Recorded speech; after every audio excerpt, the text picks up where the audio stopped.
नमस्कार। अनादि विशेष में मैं हूं आपके साथ अभिषेक भट्टाचार्य। कोरोना महामारी के खिलाफ आखिरी लड़ाई 16 जनवरी से शुरू हो रही है। प्रधानमंत्री नरेंद्र मोदी वीडियो कॉन्फ्रेंसिंग के जरिए देश भर में वैक्सीनेशन की शुरुआत करेंगे। साथ ही वैक्सीन लगवाने वाले कुछ लोगों से वीडियो कॉन्फ्रेंसिंग के जरिए बातचीत भी करेंगे। हालांकि वैक्सीनेशन को लेकर अभी भी सवाल उठाए जा रहे हैं, तो कई विपक्षी दलों ने वैक्सीन को फ्री देने की भी मांग उठाई है। कोरोना के खिलाफ शुरू हो रहे महाअभियान पर देखिए अनादि टीवी की पहले ये रिपोर्ट।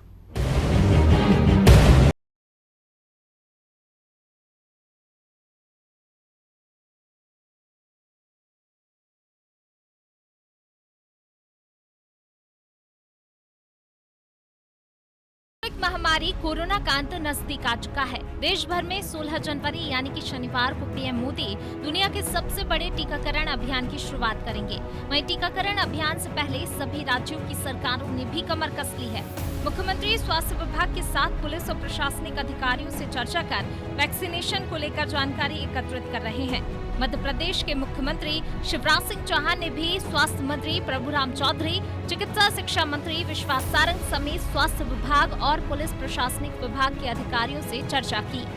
इस दौरान सीएम ने इस बात पर जोर दिया कि यदि कोई भी व्यक्ति टीकाकरण के दौरान नकारात्मक संदेश दे और गलतफहमी फैलाए तो स्वास्थ्य विभाग के अधिकारी पूरे तथ्यों के साथ उससे जवाब दें। इतना ही नहीं, सीएम शिवराज सिंह चौहान ने प्रदेश भर के कमिश्नर और कलेक्टर से कहा कि पहला टीका सफाई कर्मी को लगाने का प्रयास करें। मध्य प्रदेश की तैयारियां पूरी हैं। आज हमने अपने धर्म गुरुओं से, समाज सेवियों से, जनप्रतिनिधियों से, पत्रकार मित्रों से सबसे अपील की है कि इस अभियान को सफल बनाने में सहयोग करें। 16 तारीख से अभियान प्रारंभ होगा और इसमें प्राथमिकताएं तय की है।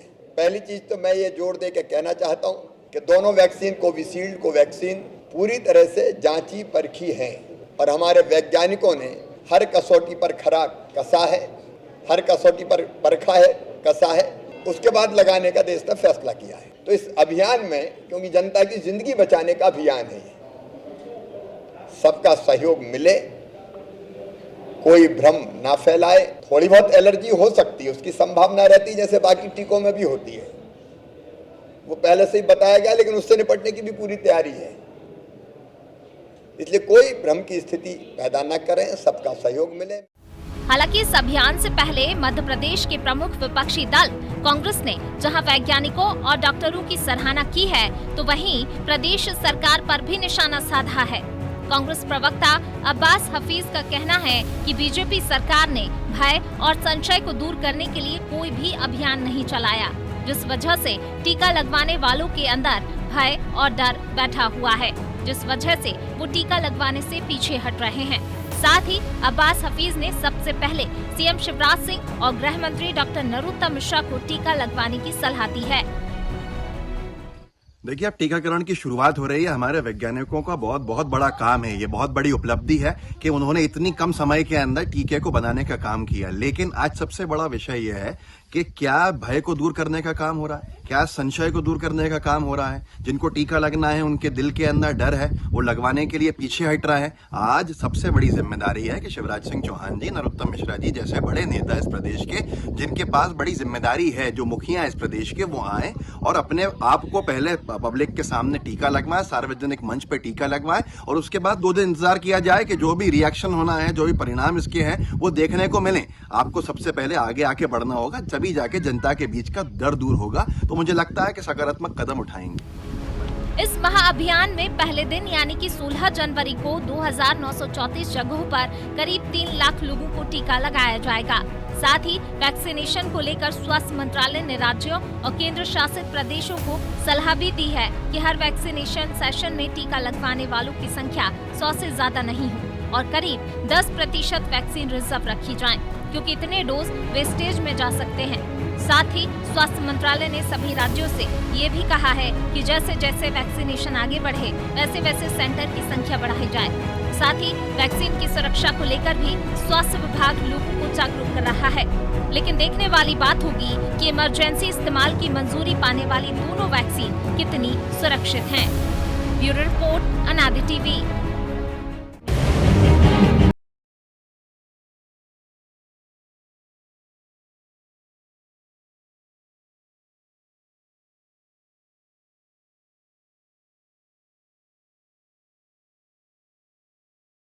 में 2 वैक्सीन ऑक्सफोर्ड एस्ट्राजेनेका की कोविशील्ड और भारत बायोटेक की कोवैक्सीन को इमरजेंसी इस्तेमाल के लिए मंजूरी मिली है।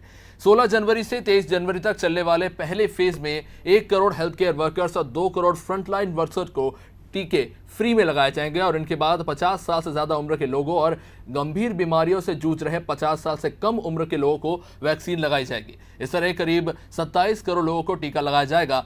लेकिन वैक्सीन की सुरक्षा और सेफ्टी को लेकर सवाल उठ रहे हैं, और उठे भी क्यों ना, क्योंकि टीका लगाने के बाद जहां हरियाणा के स्वास्थ्य मंत्री अनिल विज को कोरोना हो गया था, तो मध्य प्रदेश की राजधानी भोपाल में एक वॉलंटियर की मृत्यु ही हो गई।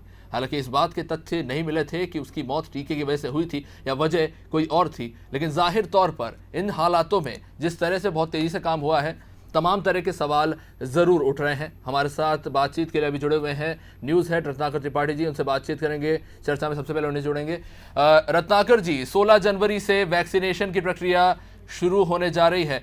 काफ़ी लंबे समय से इस दिन का इंतजार था, कई लोग राहत की सांस ले रहे हैं। सबसे पहले आपसे जानना चाहेंगे, इसे किस तरह से देखते हैं आप? फेज 3 कंप्लीट हो चुका है। देखिए अभिषेक, ये नई पहल है। इसका सारी दुनिया इंतजार कर रही थी वैक्सीनेशन कब से शुरू होता है, वैक्सीन आएगी कि नहीं आएगी। तो जहाँ तक इस 16 तारीख को किसी रूप में लेने का सवाल है, तो मैं तो मानता हूँ कि इसे एक नई शुरुआत के रूप में, एक नवाचार के रूप में, और सबसे खास बात यह है कि नई उम्मीद के रूप में देखा जाना चाहिए, क्योंकि कोरोना की वैक्सीन आ रही है। लोगों पर इसके ट्रायल के प्रोग्राम पूरा तय किया गया है कि पहले किन लोगों को वैक्सीन दी जाएगी। कोरोना वॉरियर्स हैं जिन्होंने खास तौर से हेल्थ के सेक्टर में काम किया है, उन्हें तवज्जो मिलेगी, बुजुर्गों को मिलेगी।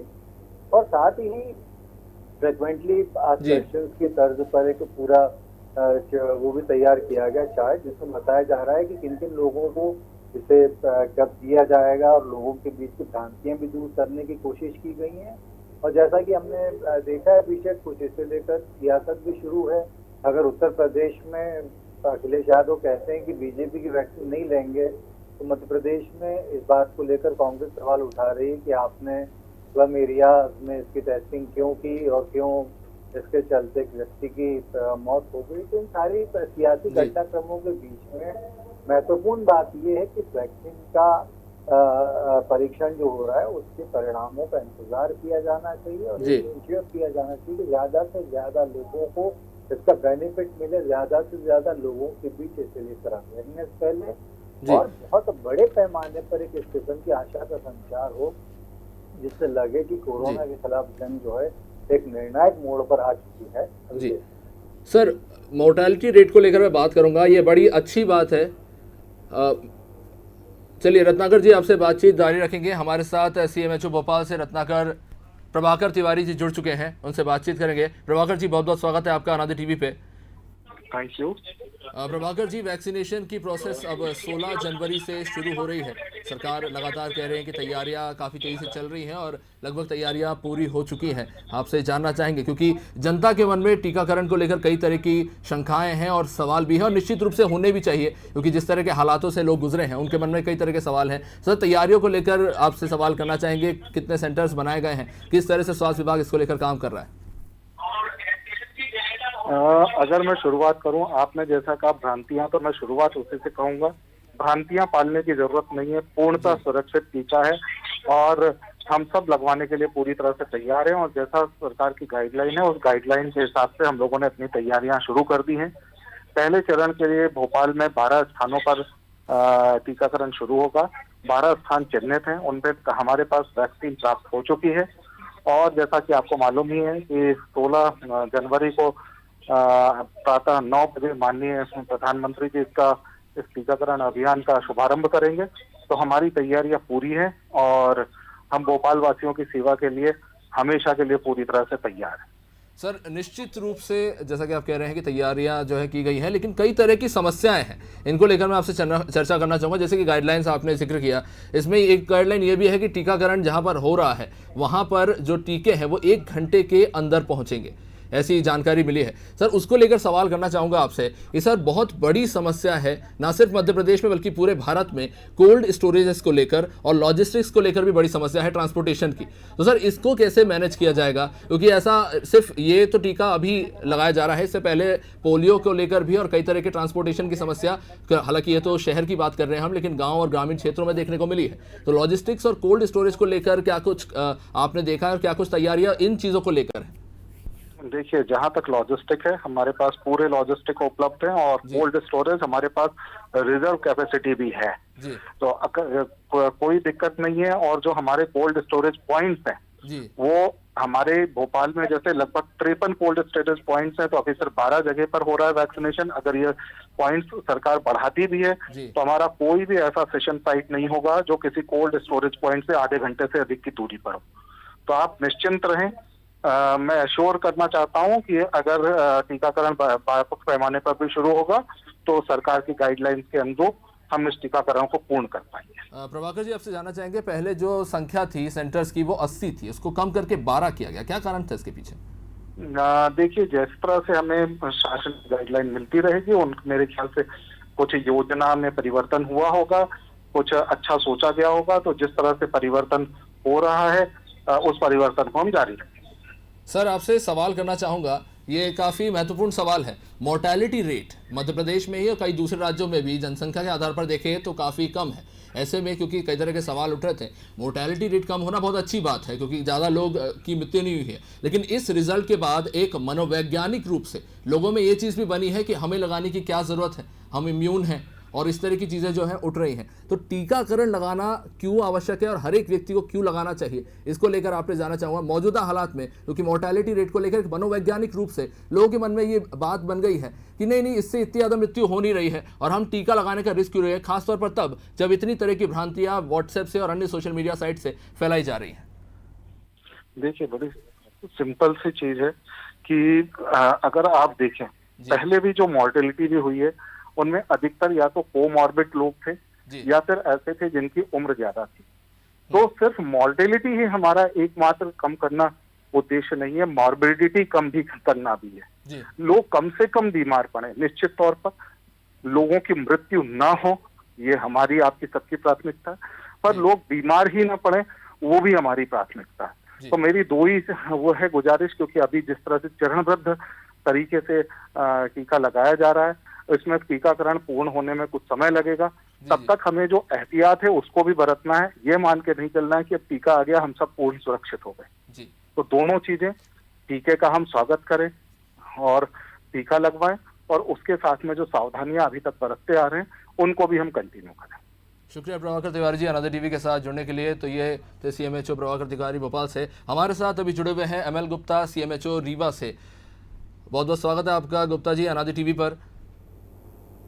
धन्यवाद। नमस्कार सर, कोविड वैक्सीनेशन की जो प्रक्रिया है शुरू हो चुकी है 16 जनवरी से। अब इस टीकाकरण जो किया जाएगा उसी को लेकर सबसे पहला सवाल आपसे करना चाहूँगा सर, क्या कुछ तैयारियां क्षेत्र में चल रही हैं और कई तरह की भ्रांतियां जो है लोगों में फैली हुई हैं उसको लेकर आपसे थोड़ा जानना चाहूँगा, क्या कुछ तैयारियां करके रखी गई हैं? क्योंकि अभी ड्राई रन की एक प्रोसेस हुई थी तो उसको लेकर भी जानना चाहूँगा कि इसको करने के पीछे क्या कारण था और इसको करने के बाद क्या कुछ त्रुटियाँ आपने देखी और उन त्रुटियों में किस तरह से आपने सुधार किया, उसके बारे में थोड़ी जानकारी चाहेंगे आपसे। ड्राई रन जो चला था वो एक तरह से जी टीकाकरण की प्रैक्टिस थी कि हम उसको किस तरह से करेंगे सही तरीके से कि लोगों को परेशानी ना हो, डिस्टेंस भी लोग बना के रखें, कोविड-19 वैक्सीन बिहेवियर भी रहे और हम सफलतापूर्वक टीकाकरण भी कर ले लोगों का। जी हमने जिन लोगों का रजिस्ट्रेशन किया था उनके मोबाइल में मैसेज आया, उनको हम लोगों ने मैसेज को वेरीफाइड कराया जिस तरह से हमें टीकाकरण करना है और उसके बाद फिर बैक से टीका लगाने का एक तरह से जी प्रैक्टिस का ये किया गया। लगाया तो टीका तो खैर था नहीं कि लगाया जाए, वैक्सीन उस समय नहीं थी जी वो किया गया। उसके बाद उनको हम लोगों ने ऑब्जर्वेशन रूम में बिठा के रखा आधे घंटे जी और उसके बाद फिर उनको विदा। तो ये प्रक्रिया सभी मरीजों के लिए अपनाई जाएगी जो भी टीका लगाने आएंगे। सर, एक और सवाल आपसे करना चाहूँगा, कितनी संख्या में टीके रीवा के लिए अलॉट की गए हैं, इसको लेकर आपसे जानकारी चाहेंगे और किस तरह से जो प्रक्रिया है टीकाकरण की रजिस्ट्रेशन की जो प्रक्रिया है, किनको टीका लगाया जाएगा, किस तरह से ये पूरी प्रक्रिया की गई उसको लेकर? देखिए, हम लोग का टोटल जो है रजिस्ट्रेशन जो है जी 13,320 लोगों का हुआ है जी परंतु अभी हमको 8 साइट अलॉट की गई है भोपाल से, जी जहाँ पे टीकाकरण होना है। जी एक साइट में एक दिन में 100 लोगों का टीकाकरण होगा। जी इस तरह से 16 तारीख को होगा, फिर 18 को होगा, जी फिर 20 तारीख को होगा और 21 तारीख को होगा। जी मतलब एक साइट में 400 लोगों का एक हफ्ते के भीतर 4 मतलब टीकाकरण डे में होगा। जी इस तरह से 8 चौक 3200 लोगों का टीकाकरण होगा। डोज हम लोग को वैक्सीन की जो है 14,970 डोज हम लोग को प्रोवाइड कर दिया गया है, जी जो कि हम लोगों ने अपने यहाँ पे रख दिया है। जी जी सर, आपसे जानना चाहूँगा, जो संख्या आपने बताया कि इतने टीके जो है वहाँ पर पहुँच चुके हैं, तो ये संख्या कैसे तय की गई? क्या एक रिपोर्ट भेजी गई थी कि इतनी की ज़रूरत है अभी, या फिर वहाँ से अलॉट किए गए हैं जितने की उपलब्धता है उतना ही पहुँचाया जा रहा है? नहीं, देखिए, जैसे हम लोगों के यहाँ जो पोर्टल में रजिस्ट्रेशन हुआ 13,320 लोगों का, जी उसके हिसाब से टीके वैक्सीन दिया गया, जिसमें 10% जो होता है वेस्टेज कैलकुलेट किया गया। जी इसके अलावा 10% रिजर्व में रखने के लिए दिया गया है। जी वो सब कैलकुलेट करके उस हिसाब से डोज प्रोवाइड की गई है। जी सर, आपसे जानना चाहूँगा इस चीज़ को लेकर, क्योंकि काफ़ी लोगों में ये जो प्रक्रिया चल रही है, इसमें कई लोगों का ये कहना है कि जो लोग पहले संक्रमित हो चुके हैं उनकी शरीर में तो एंटीबॉडीज डेवलप हो चुके हैं, तो उन्हें क्या ज़रूरत है टीका लगाने की, इस तरह की बातें हैं। तो क्या वाकई ये सच है, जिनके अंदर एंटीबॉडीज़ है उनको टीका लगाने की ज़रूरत नहीं है? और अगर है तो सर, एक और सवाल ये है कि जैसा कि हम जानते हैं कि एसिम्प्टोमेटिक पेशेंट्स की संख्या बहुत ज़्यादा है, जिनमें दिख नहीं रहे हैं लक्षण लेकिन वो कोरोना संक्रमित है, तो ऐसे में इनको कैसे आइडेंटिफाई किया जाएगा?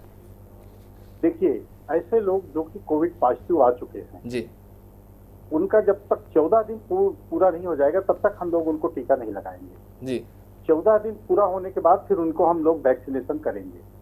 जी सर, आपसे एक और सवाल करना चाहूँगा। आमतौर पर टीका एक होता है, एक बार में लगाया जाता है, एक की जगह 2 टीके लगाए जा रहे हैं अलग अलग ड्यूरेशंस में, इसके पीछे क्या कारण है? देखिए, पहला टीका लगने के 28 दिन बाद दूसरा डोज लगाया जाएगा। जी जी जब 2 डोज लगेंगे तब जाकर के जो एंटीबॉडीज डेवलप होंगी वो कंप्लीट डेवलप होगी, टीकाकरण पूर्ण तभी होगा। परंतु पहला डोज लगाने के बाद भी हमको पूरी तरह से, जिस तरह से अभी हम अपना बचाव कर रहे हैं, जी डिस्टेंस बना के रखते हैं, मास्क लगा के रखते हैं, सैनिटाइज करते हैं, उसके बाद दूसरा डोज लगने के बाद भी हमको इसी तरह से लगभग 28 दिन 1 महीने तक अपने को बचाव करना है।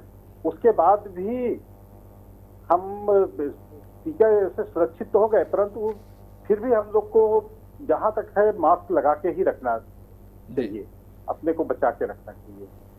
शुक्रिया अमल गुप्ता जी, अनादि टीवी के साथ जुड़ने के लिए। ये थे सीएमएचओ रीवा से अमल गुप्ता जी। इन्होंने विस्तृत जानकारी दी है कि ये प्रक्रिया जो है 2 टीकों की, उसमें पहला टीका लगाया जाएगा, उसके बाद ऑब्जर्वेशन में मरीज को रखा जाएगा, और ऑब्जर्वेशन में अगर व्यक्ति में कोई नेगेटिव इफेक्ट्स नहीं दिखाई देते हैं तो उसे दूसरा टीका लगाया जाएगा। यानी कि टीकाकरण के बाद भी मरीजों की ट्रैकिंग लगातार जारी रहेगी जब तक कि दूसरा टीका नहीं लग जाता। सबसे महत्वपूर्ण बात ये बताई गई है कि ये ना सोचा जाए कि टीका लगने के बाद सब कुछ बढ़िया हो गया है, अब सुरक्षा के जो मापदंड है अपनाने की जरूरत नहीं है। मास्क तब भी लगाना होगा, सुरक्षा के मापदंडों को अपनाना होगा जब तक कि पूरी प्रक्रिया संपन्न नहीं हो जाती। ये बात गौरतलब है कि टीकाकरण की प्रक्रिया अपनाई जा रही है मौजूदा हालातों को मद्देनजर रखते हुए, तो इसीलिए चीज़ों में बदलाव देखने को मिल सकते हैं, और जो भ्रांतियां फैलाई जा रही हैं उनको दरकिनार करते हुए जो मौजूदा व्यवस्था है उन पर विश्वास करने की हाल फिलहाल में ज़रूरत है, खासतौर पर उन लोगों को जो या फिर गंभीर बीमारी से ग्रसित है या फिर जिनकी उम्र ज़्यादा है, क्योंकि इन लोगों पर ये संक्रमण ज़्यादा प्रभाव डाल रहा है। और 16 जनवरी से जो ये प्रक्रिया शुरू हो रही है उसके बाद ऐसा माना जा रहा है कि आने वाले समय में ज़्यादा स्पष्ट हो पाएगा कि जो ड्राई रन्स हुए हैं, जो पूरे ट्रायल्स किए गए हैं, उसका क्या नतीजा निकल कर सामने आता है और किस तरह से आगे जो है इसमें बदलाव किए जाते हैं। गौरतलब है कि 17 जनवरी को पल्स पोलियो डे है। पल्स पोलियो डे पर आपको बता दें कि अलग अलग क्षेत्रों में बच्चों को टीके लगाए जाते हैं। एक पूरी प्रक्रिया होती है, एक स्ट्रक्चर बना होता है अलग अलग जिलों में, जहां पर मरीजों को, बच्चों को जो है पोलियो के ड्रॉप्स दिए जाते हैं। तो इसका एक पूरा स्ट्रक्चर है और ऐसा माना जा रहा है कि कुछ इसी तरह का स्ट्रक्चर जो है टीकाकरण के लिए भी अपनाया जाएगा। और हालांकि जैसा हम जानते हैं कि शहरी क्षेत्रों को छोड़ दे, प्रमुख जिलों को छोड़ दे, ग्रामीण क्षेत्रों में हालात काफ़ी ख़राब हैं।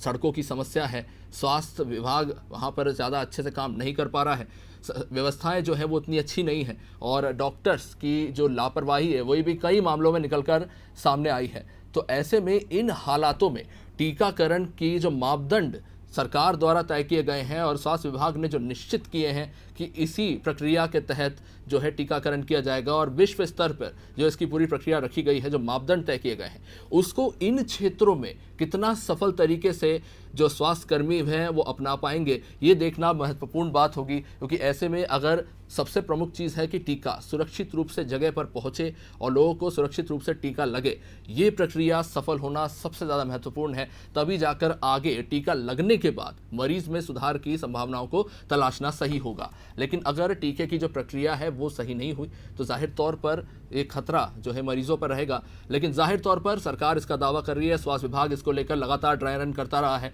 और तमाम तरह की जो है एक्सपेरिमेंट्स और ट्रायल्स के बाद एक पूरा प्रक्रिया जो है विश्व स्तरीय प्रक्रिया को हर देशों में जिसे अपनाया जा रहा है, वो ही मध्य प्रदेश में भी और हमारे देश में भी अपनाया जा रहा है टीकाकरण की प्रक्रिया। और उसी के साथ स्वास्थ्य विभाग आगे बढ़ रहा है, जिसमें पहले टीका लगाया जाएगा, 28 दिन ऑब्जर्वेशन में रखा जाएगा और उसके बाद दूसरा टीका लगाया जाएगा। सबसे पहले 4 करोड़ फ्रंटलाइन हेल्थ वर्कर्स को ये टीका लगाया जा रहा है, जैसा कि पहले से ही निश्चित था, और उसके बाद 50 साल से ज़्यादा उम्र के लोगों को और 50 साल से कम उम्र के वो लोगों को जिनमें गंभीर बीमारियां हैं, उनको टीका लगाया जाएगा। हमारे साथ सागर से सीएमएचओ जुड़े हुए हैं। एमएस सागर जी, बहुत बहुत स्वागत है आपका सर अनादि टीवी पर। मैं अभी सागर में नहीं हूँ, मैं शहडोल में हूँ। शहडोल में? मैं जी जी, शहडोल सीएमएचओ। माफ कीजिएगा, शहडोल से हमारे साथ जुड़े हुए हैं। सर, आपसे पहला सवाल करना चाहेंगे, 16 जनवरी से टीकाकरण का अभियान जो है शुरू हो रहा है। सरकार दम भर रही है कि बहुत बढ़िया तैयारियां की जा चुकी हैं, और हालांकि लोगों में अभी भी डर है और भ्रांतियां हैं। तो सर उसको लेकर आपसे जानना चाहूँगा, क्योंकि ड्राई रन किया गया है और आप सभी ने, स्वास्थ्य विभाग के कर्मचारियों ने पहले खुद में ये ट्रायल किया था कि किस तरह से इस पूरी प्रक्रिया को संपन्न किया जाएगा। तो सर उसको लेकर आपसे जानना चाहेंगे, क्योंकि मरीजों में अभी भी डर है टीकाकरण करने को लेकर भी, तो जानना चाहेंगे कि आपके क्षेत्र में किस तरह से इस पूरी प्रक्रिया को संपन्न किया गया। नहीं, डर की कोई बात नहीं है और डर भी कहीं नहीं है। मुझे नहीं लगता आप किस आधार पर कह रहे हैं डर है, कोई डर नहीं है। जिस तरीके से अन्य टीका हैं उसी तरीके से कोविड-19 का टीका है। जितना अन्य टीके सुरक्षित हैं जी, उसी तरीके से यह टीका भी सुरक्षित है। जी जी, क्योंकि ये बीमारी है, पहली बार इसका टीका डेवलप हुआ है, तो पहली बार लग रहा है, तो उसको उत्सव के रूप में मनाया जा रहा है। उसी की तरह से पूरी तैयारी कर ली गई है जी। यह टीका उतने ही टेम्परेचर पर मेंटेन होता है जिसपे आम टीका जो रहता है 2 से 8 डिग्री टेम्परेचर पर, और इसकी पूरी व्यवस्था करके है कोल्ड चेन की। शासन द्वारा ये निर्धारित कर दिया गया है कि कितने स्थल पर इनको टीका लगाना है, उसका एक पूरा प्रोटोकॉल जी। और इसलिए जो फ्रंट लाइन वर्कर हैं, इसमें स्वास्थ्य कर्मचारी और महिला वाले केस के कर्मचारी, उनको पहले टीकाकरण किया जाएगा, दूसरे चरण से दूसरे लोगों ग्रुप को जोड़ा जाएगा। जी सर, जैसा कि आपने कहा कि कोल्ड स्टोरेज और कोल्ड चेन की पूरी व्यवस्था की गई है, जो व्यवस्था है उसको लेकर आपसे आना चाहूँगा, क्योंकि गाइडलाइन ये कहती है कि जो गाइडलाइन जारी किए गए हैं उसके अनुसार ये है कि 1 घंटे में जो टीकाकरण का स्पॉट है वहाँ पर टीके को पहुँचाया जाएगा। और हम मौजूदा स्थिति जानते हैं, कोल्ड स्टोरेज की समस्या है, लॉजिस्टिक्स की समस्या नहीं है। आप कैसे किस आधार पर कह रहे हैं कोल्ड चेन की समस्या है? कहीं भी समस्या नहीं है। आपको ये पता होना चाहिए, पूरे देश के अंदर हमारे यहाँ कोल्ड चेन की बहुत अच्छी व्यवस्था है। बहुत बरसों से टीका हमारे देश के अंदर लग रहा है और हमारे विभाग में पर्याप्त सुविधाएं हैं और ऐसी कोई बात ही नहीं है। सर, अगर ऐसी बात है तो मैं 2018 के एक रिपोर्ट पर जाना चाहूँगा। WHO ने वैक्सीन प्रबंधन को लेकर 89 देशों का सर्वेक्षण किया था और इसमें भारत को 91 से 75% के दायरे में रखा गया था वैक्सीन लगाने, उसके प्रबंधन और इसकी व्यवस्थाओं को लेकर, जिसको साधारण या फिर खराब की स्टेज पर देखा जाता है। मुझे नहीं पता आप कौन सी रिपोर्ट की बात कर रहे हैं और किस आधार पर वो रिपोर्ट बनी है, कितनी सच्चाई है और उसमें किस आधार है, वो पॉइंट क्या सर, था, ये क्या आधार था, ये कोई विषय नहीं है जी। तो सर, आज की स्थिति में अच्छा है और बढ़िया इंतजाम है और आप लोगों को भी इसको अच्छे से बढ़िया तरीके से लोगों को बताना चाहिए। सर, ये सवाल इसलिए पूछा जा रहा है ताकि लोगों के अंदर जो शंकाएं हैं उनको दूर किया जा सके, क्योंकि medical negligence is a really big problem. क्योंकि देखिए, कोई शंका नहीं है, अन्य टीके की तरह से यह टीका भी उतना ही सुरक्षित है। उसी कोल्ड चेन के आधार पर उसी टेम्परेचर पर मेंटेन रहेगा। इसके 2 डोज रहेंगे। एक डोज पहला रहेगा, दूसरा डोज 28 दिन के बाद लगेगा जी। और इसमें इसीलिए हेल्थ वर्कर को चूंकि पहले इसलिए चुना गया है कि हेल्थ वर्कर ज्यादा उस पर रिस्क पर रहते हैं तो उनको लगाया जाएगा। ठीक है सर, आपसे आखिरी सवाल लूंगा, मरीजों को टीका लगाने के बाद इनकी ट्रैकिंग की जाएगी कि इनमें कोई लक्षण या कोई प्रॉब्लम्स नहीं आ रहे, कोई साइड इफेक्ट नहीं हो रहे, इसकी ये ट्रैकिंग की क्या पूरी प्रक्रिया रहेगी? क्योंकि अभी हाल ही में भोपाल में देखने को मिला, पीपल्स हॉस्पिटल में टीका लगाने के बाद एक व्यक्ति की, हालांकि अभी तक स्पष्ट नहीं हुआ है, कथित रूप से ऐसा कहा जा रहा है, तो ट्रैकिंग की क्या व्यवस्था रहेगी सर, उसको लेकर जानना चाहूंगा, किस तरह से ये प्रक्रिया काम करेगी? देखिए, पहली बात तो आप 2 बातें मिक्सअप कर रहे हैं, तो वो बात आपका प्रश्न ठीक नहीं है। जी जी। दूसरी बात यह है कि मरीजों के लिए टीका नहीं है। ठीक है। तीसरी बात, ये जो टीका है ये बेनिफिशियरी लोगों के लिए है, उनको अपन मरीज नहीं बोलते, मरीज नहीं है, उनको ये टीका लगेगा। दूसरा, जो आप बोलते हो कभी कभी 1 लाख लोगों में कोई छोटी मोटी रिएक्शन होती है, तो वो सामान्य टीकों में भी होती है, ये कोई इश्यू नहीं है। तो सर, यही पूछने की कोशिश कर रहा था कि जो ट्रैकिंग की प्रोसेस है वो क्या रहेगी? आपने जैसे कहा कि 28 दिन तक जो है इनको जो है track in the sense of देखा जाएगा कि नहीं, फिर आप गलत। आप इसको ये 2 डोज लगेंगे, पहला डोज लगेगा, उसके 28 दिन बाद उसका सेकंड डोज लगेगा। 2 डोज का टीका है। ऐसे में अगर व्यक्ति में साइड इफेक्ट्स दिखते हैं या कुछ प्रॉब्लम्स होती है तो उस व्यक्ति को क्या करना चाहिए? उसके लिए प्रोटोकॉल बना हुआ है, उसको आधा घंटा ऑब्जर्वेशन में रखा जाएगा वहीं पर जी। और आधे घंटे में अगर कोई छोटी मोटी प्रॉब्लम है तो उसका पूरा इंतजाम किया गया है जी। उसमें इमरजेंसी किट रहती है और सब व्यवस्था प्रोटोकॉल बना हुआ है। बड़ा व्यवस्थित और बड़ा सुदृढ़ प्रोटोकॉल है, उस पर कहीं से कोई शंका करने की बिल्कुल भी आवश्यकता नहीं। शुक्रिया सर हमारे साथ जुड़ने के लिए। तो ये थे हमारे साथ CMHO MH सागर जी। फ्रंटलाइन वर्कर्स को सबसे पहले टीका लगेगा और उसके बाद जो है 50 साल से ज़्यादा और 50 साल से कम के गंभीर बीमारी से ग्रस्त लोगों को टीका लगाया जाएगा। हालांकि सभी CMHO जिनसे अभी हमने बात की अलग अलग क्षेत्र के, वो काफ़ी कॉन्फिडेंट नज़र आ रहे हैं कि व्यवस्थाएं पूरी तरह से सुदृढ़ हैं, सफल हैं और जो ड्राई रन्स हुए हैं उसको लेकर काफ़ी कॉन्फिडेंट नज़र आए हैं। आने वाले समय में देखना होगा ये जो व्यवस्थाएँ की गई हैं वो कितनी सफल होती है। महत्वपूर्ण बात इसमें जो निकल कर सामने आई है कि अगर किसी में भी लक्षण देखे जाते हैं तो उनको ऑब्जर्वेशन में रखा जाएगा। खासतौर पर उनको लेकर जो है सभी जो सुरक्षित मापदंड है, सुरक्षा के मापदंड है, वो अपनाए जाएंगे। टीके को लेकर कई तरह की भ्रांतियां फैलाई जा रही हैं। सभी CMHO ने एक साथ एक सुर में ये बात कही है कि इन भ्रांतियों पर भरोसा ना किया जाए। तमाम तरह की सावधानियों और मापदंडों को मद्देनजर रखने के बाद इन टीकों को अलॉट किया गया है, तो इस पर भरोसा किया जाए और स्वास्थ्य विभाग पर भरोसा करते हुए, व्यवस्थाओं पर भरोसा करते हुए आगे बढ़े और टीकाकरण पर भरोसा करें। देखते रहिए अनादि TV। नमस्कार।